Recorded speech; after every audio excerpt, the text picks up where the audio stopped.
Hello everyone, welcome back. In our today's video, we will be discussing about the solubility of gases in liquids. And we will be trying to understand the quantitative relationship of solubility of gases in liquid with pressure. That is what is known as the Henry's law. So, when we talk about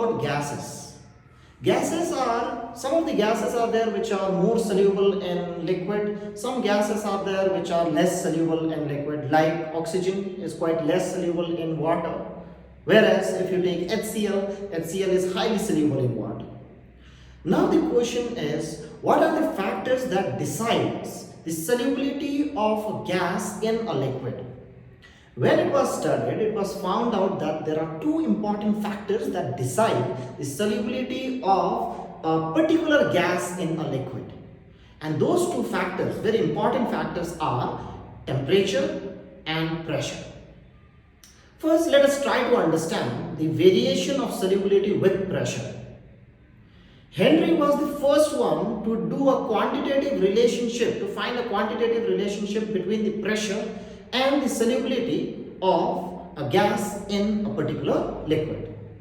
Now, before we go into Henry's law, let us try to understand that how pressure can affect the solubility of a particular gas in a liquid. So, let us consider a system where we have a liquid, okay? So, let's say we have a liquid, and in that liquid, let us say that we have gases, okay, and these gases are pressurized by a piston, okay, and this we have applied a weight, let's say W1, that is the force which I am applying, and let's say this particular system is in equilibrium. Now, when I say equilibrium, what basically I mean is the rate at which the gases are getting dissolved and the rate at which the gases are going from the dissolved state to the free state is exactly the same. Okay, that is what we call as dynamic equilibrium, where the two opposite processes is taking place at the same rate.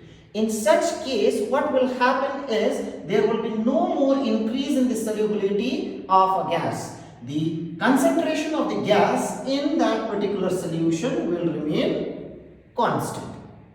Now, after understanding that, let's say the system was in equilibrium, then what I did is to the same system, okay, to the same liquid which I have taken, the same gas, okay, what I have done is in that particular system, in that particular gaseous mixture with liquid, I have increased the weight. So before it was W1, let me put one more weight as W2.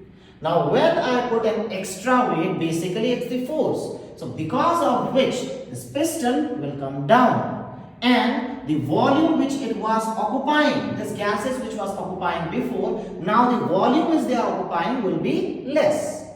Because of the force applied, this gas particle now will be forced actually to hit the surface of the liquid with much more higher force than what they were applying before.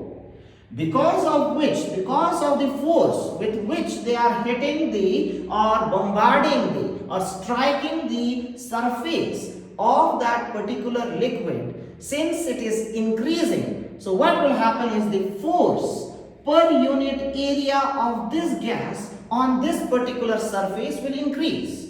The force per unit area is nothing but pressure.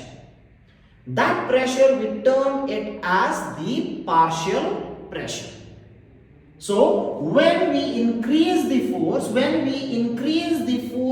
what actually we are applying on the piston, when we decrease the volume, then that will result into increase in the pressure of the gas onto the surface of the liquid, which will make it more soluble in that particular system. So what we are trying to say, or what Dalton gave, is that the partial pressure